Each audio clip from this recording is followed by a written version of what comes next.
comes through, your family comes through in the film. And you're working, James is an extremely talented writer and director of a film called Smashed, which I'm sure many of you have seen. But he didn't write this. Two other incredibly talented filmmakers and, well, writers, producers in their own right, who they've just introduced themselves to, have made this film as well. And then you have two phenomenally talented actors who I don't know if you guys knew each other beforehand. But the six of you, or five of you, you're only one person, but to me you're two. Can you talk a little bit about working the five of you together? Because to me, it comes through that it feels like you knew each other for a very long time. I mean, even Darren's editing and everybody, it's a very tight, cohesive, familial feeling. Does that make any sense? Yeah, I think we'll kind of like hand this off like it's a baton. There you go. I mean, this all started. The producers of this film got me this script that Scott and Mike had written from. They adapted from Tim Tharp's wonderful novel. I fell in love with it. It was sort of, I never really was interested in directing someone else's script until I read that. It was the fastest read I'd ever read, and then I met with them, and sort of we just talked about the way I wanted to make the movie, that I wanted to shoot it down in Athens, where I was from, and it just felt like we were very like-minded in our vision for this film, and sort of their support was unwavering. But I guess Scott, Mike. Yeah, you guys should. How did you find James before he found you, or what? I mean, we were super lucky. It was a script that was written 4.5 years ago or so, and we saw Smashed. We loved Smashed. We thought it was amazing, and we said that we can't imagine James would want to revisit some of the similar alcohol-related stuff. And James said that that's not what this is about. This is about something completely different. And we were like, we love him. And he was nice enough to jump on board, and we went. I mean, I think it was probably 3 months later we were in production. It was really a very short prep. And what you see is for us an extremely impressive job of something that we're very proud of. But I think the big thing that those 3 months, what brought it all together very quickly was the interest of these two. So that's when this became a real thing. I thought this was the best script, honestly, that I've read. And I auditioned for this movie. There's a different director involved. I auditioned for it about 3 years ago, and I just completely bombed the audition. And I asked my agent, I said, "Can you please give me another one?" And she said, "Okay." So I got another one, and they said, "All right, that one was a little better, but it's still not going any further. We're sorry." That's cool. And then James got involved, and we met for drinks. And I'm really good over a beer, and so is James. So we just met, and we talked, man, we ordered some appetizers. I think we chilled there for maybe like 2 hours. And afterwards, he said, I would really like to do this movie with you. And thankfully I didn't have to audition again, because for some reason I was bad at it. But very, very lucky enough to work, with Shailene on this. I think we were both just very open and wanting to tell this story, and really fell in love with these characters. So she's very giving. As are you.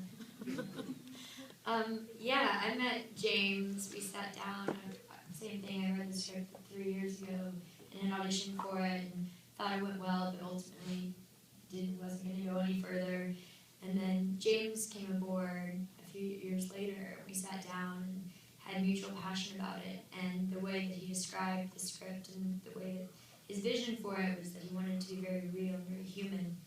And the way that my character was written was a little bit like she was sort of this nerdy girl who didn't quite fit in, didn't have any friends, and we were sort of on the same page, and everybody kind of agreed that it would be really beautiful if she wasn't necessarily the stereotypical nerdy girl. She was a normal, what is normal, I guess that's a really awful word to use, but a girl who chooses not to have friends instead of them choosing not to be friends with her. And through like sort of our mutual vision, that's sort of how I came over, I guess.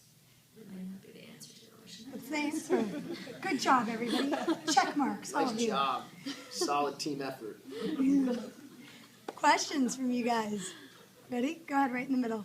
So much of the film seemed like a modern day answer to a John Hughes type story, and I was wondering if that was a conscious influence for any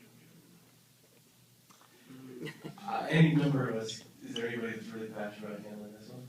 Yeah, I mean, the short answer is yes. I mean, we sort of, a lot of us grew up watching the films of the 80s and 80s, I guess, especially like the John Hughes movies and the Cameron Crowe films, and felt like we hadn't really seen anything in a long time that didn't condescend to the characters, that didn't give teenagers superpowers, that really just respected the emotional complexity of being 16 or 17 years old. No vampires.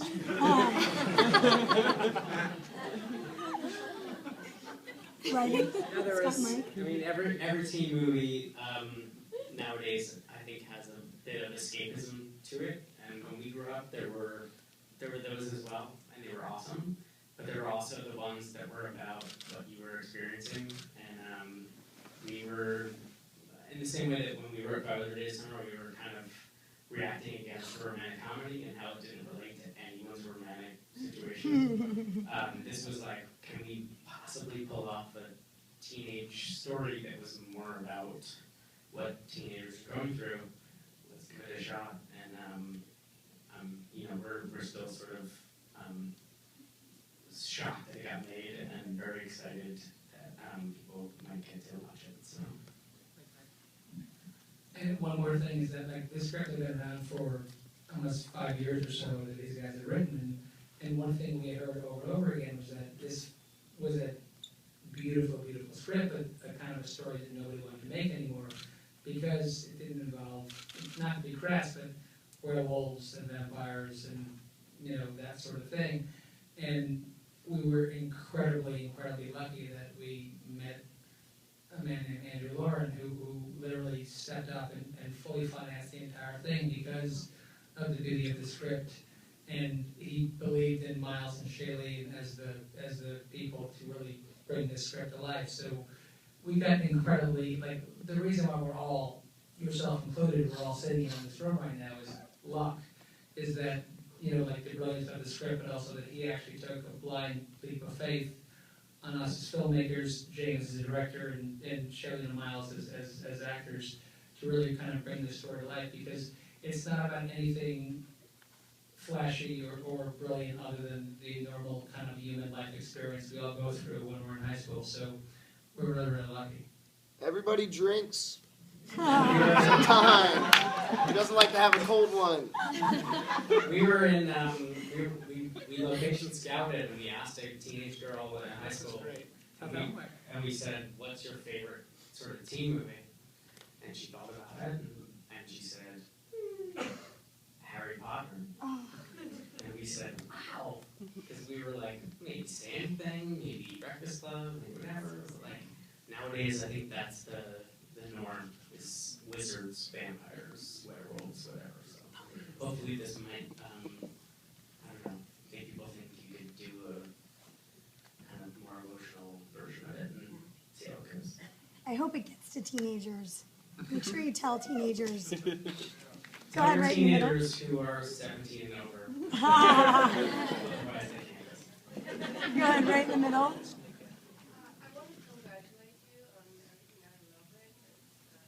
It's great, the drink and everything. Speaking of shock, I wonder about your choice how you filmed the accident, which let me believe and I think the audience as well that this was a death sentence. So it looked kind of worse than it was just the arm.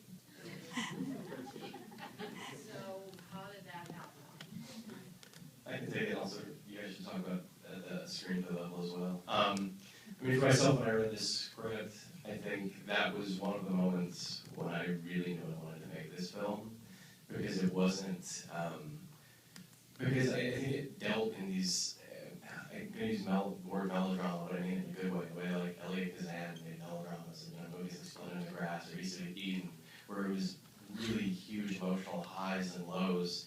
And certainly when you're 16 and 17, everything feels so big. And I like that this really went for it. And I saw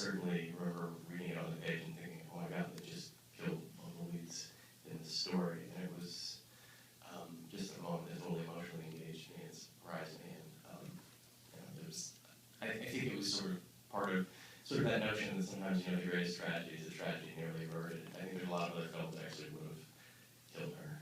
I like that this one didn't, but thought that she was for a moment in time. I don't know, I've actually never talked to you guys about why, but I'm curious what that was like writing that. No, it's every time you see him with his cup, every time you see him with anything, you should be on edge. It shouldn't be good. This is not what someone at that age is supposed to be doing. And when they're behind the wheel, that's really horrible. In other movies, I think TV movies of the week, we shine a light on it and make it a thing, but for us, we were kind of like, it's happening, people are doing it, it's not good, but it's happening. And for us, it was really, how do you get some tension out of that, and how do you make that constantly a thing? Every time he's in a car, set up the idea that this is not good, it might happen, and then when you least expect it, something bad's going to happen. And even when the crash happens, it's not the injury crash, it's a spin out